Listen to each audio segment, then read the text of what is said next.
السلام علیکم ورحمۃ اللہ وبرکاتہ۔ نحمدہ و نصلی علی رسولہ الکریم۔ محترم ناظرین و سامعین اکرام، آپ تمام کو رمضان المبارک کا مہینہ مبارک ہو، اور اللہ تعالیٰ اس ماہ مبارک میں ہم تمام کو اس کا حق ادا کرنے اور مغفرت حاصل کرنے کی اللہ توفیق نصیب فرمائے۔ اسلام یہ مکمل زندگی کا طریقہ ہے۔ اس میں انسانی زندگی کے ہر مرحلے کے بارے میں مکمل ہدایات موجود ہیں۔ دین اسلام میں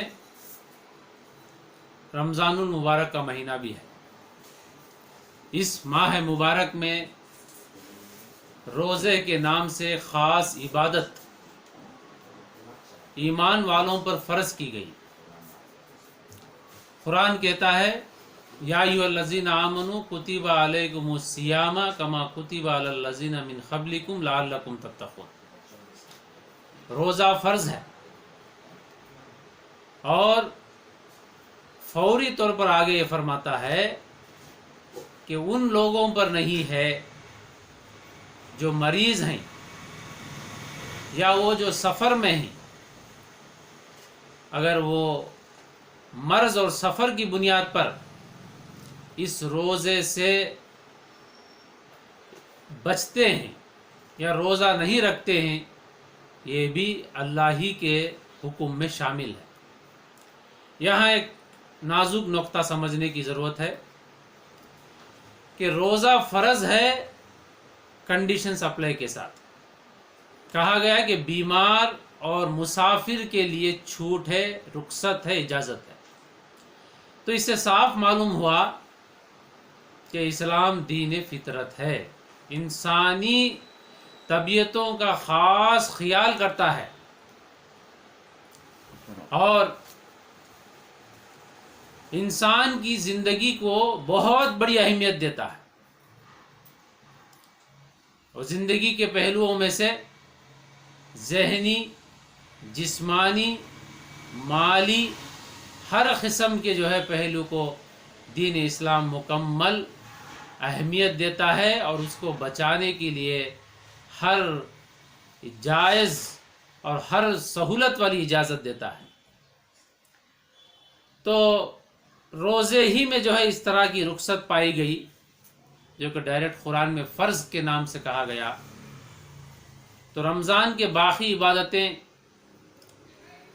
جو دوسرے نمبر پر آتی ہیں، مشہور ہیں، وہ تراویح ہے۔ تراویح کی نماز یہ رسول اللہ صلی اللہ علیہ وسلم کی سنت ہے۔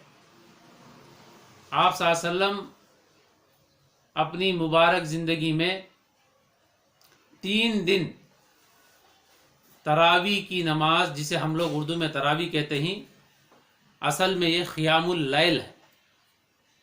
احادیث کی کتاب میں اس کو قیام اللیل کہا گیا۔ اس کے تعلق سے رسول اللہ صلی اللہ علیہ وسلم نے فرمایا من قام رمضان ایمانا و احتسابا غفر له ما تقدم من ذنبی، جو اللہ کے خوشی کے لیے، اللہ کو راضی کرنے کے لیے پورے بھروسے کے ساتھ رمضان کے راتوں میں نماز پڑھتا ہے، قیام کرتا ہے، اللہ تعالیٰ اس کے پچھلے تمام گناہوں کو معاف کر دیتے ہیں۔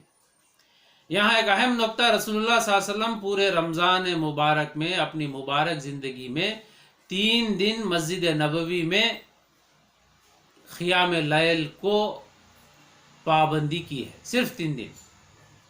بعد میں ایک مشہور واقعہ ہے، صحابہ جڑتے گئے، رسول اللہ صلی اللہ علیہ وسلم اس جڑنے کو دیکھ کر اپنے گھر سے مسجد نبوی میں چوتھے دن رمضان کے اس راتوں میں جہاں آپ نے 3 دن پابندی کی تھی، چوتھے دن نہیں آئے، چوتھی رات کو نہیں آئے، اور دوسرے دن صحابہ کے پوچھنے پر کہا کہ میں اس لیے نہیں آیا کہ کہیں تم پر یہ فرض نہ کر دی جائے۔ تو رسول اللہ صلی اللہ علیہ وسلم بھی اسی دین اسلام کے آخری نبی اور پیغمبر ہیں، اور آپ صلی اللہ علیہ وسلم بھی اسی دین کے مزاج کے مطابق صحابہ اکرام کو فرمایا کہ کہیں تم پر فرض نہ ہو جائے، اس لیے میں جو ہے چوتھے دن مسجد نبوی میں نہیں آیا۔ اب سوال یہ ہے کہ یہ باجماعت تراویح کی نماز شروع کب سے ہوئی؟ یہ حضرت عمر رضی اللہ عنہ کے زمانے سے شروع ہوئی۔ اس کا ایک بہت بڑا پس منظر ہے، تفصیلی بحث ہے، وہ ہمیں کسی ایک معتبر عالم سے معلوم کر سکتے ہیں۔ بہرحال تراویح بہت زور سے کہا جائے تو سنت ہے، بلکہ اس میں اختلاف بھی ہے ائمہ اکرام کے اندر۔ بہرحال تراویح کی حیثیت کو ہم پورے طور پر جاننے کی ضرورت ہے، اس کو اتنی ہی اہمیت دینا ضروری ہے جتنا دینے کی ضرورت احادیث کی روشنی میں ہمیں تعلیم دی گئی۔ مگر ہمارے پاس ایسا محسوس ہوتا ہے کہ تراویح کو فرض سے بھی زیادہ اہمیت دے دی گئی ہو، اس لیے رمضان کے شروع میں دیکھا گیا کہ مسجدوں میں زور زبردستی سے، اثر رسوخ سے آنے کی، میں پڑھتا ہوں کی اس قسم کی جو ہے باتوں کی جو ہے بہت زیادہ سننے کو مل رہے ہیں، جبکہ ہم لاک ڈاؤن کے پیریڈ میں ہیں اور پوری دنیا کرونا وبا کے احتیاط اور اس کے بچاؤ کے لیے ہر قسم کے جو ہے تدابیر اختیار کر رہے ہیں۔ ہمارا ملک بھی لاک ڈاؤن میں ہے، لاک ڈاؤن میں جو ہے ڈیزاسٹر مینجمنٹ کا ایکٹ جو ہے اپلائی کیا گیا ہے، جس میں کئی سخت جو ہے سیکشنز ہیں، اگر ان سیکشنز میں کیس بک ہو جائے تو بہت بڑے مسائل ہو سکتے ہیں۔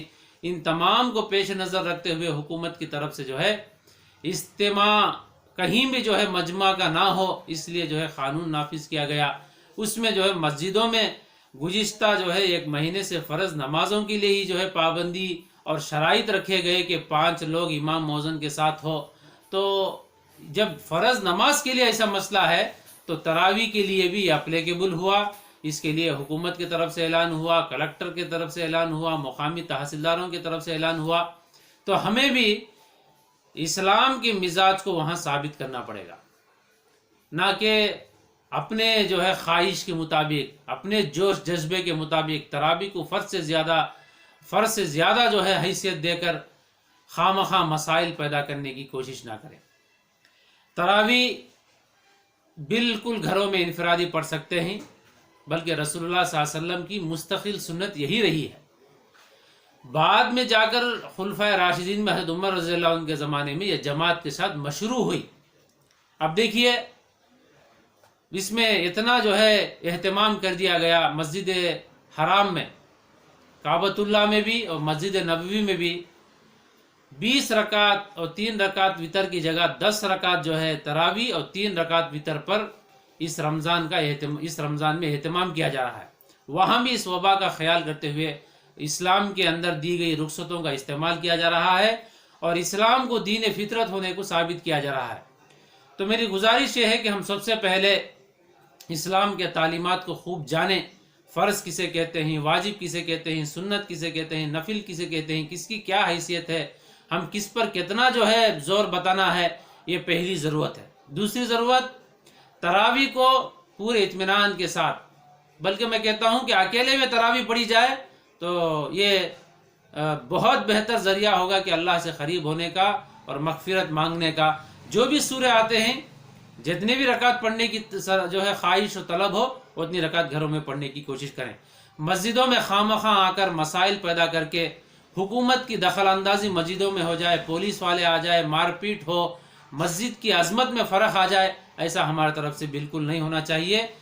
ہمارے کسی بھی کام کے ذریعے سے اور کسی بھی جو ہے عبادت کے نام پر جذبے میں آ کر مسجد کی عظمت کو، احترام کو ہمارے ذریعے سے کوئی نقصان نہ پہنچے، اس کا خاص خیال کیا جائے، حکومت کا ساتھ دیا جائے اور انسانی جانوں کا خیال رکھا جائے، اور رمضان المبارک میں اس وبا کو ختم ہونے کے لیے ہمارے ہر دعاؤں میں اللہ سے مدد مانگی جائے اور پورے رمضان میں سارے عالم میں جو ہے امن قائم ہو جائے، سکون قائم ہو جائے۔ اس کا اہتمام کرتے ہوئے ہم اپنے گھروں میں ہوتے ہوئے رمضان کو پورے اہتمام سے گزاریں اور جو ہے اپنے مغفرت کا بھی سامان پیدا کریں، ساری انسانیت کو سکون کے لیے بھی اللہ سے دعائیں مانگتے رہیں۔ اللہ تعالیٰ ہم تمام کو اسلام کو صحیح معنوں میں سمجھنے اور عمل کرنے کی توفیق نصیب فرمائے۔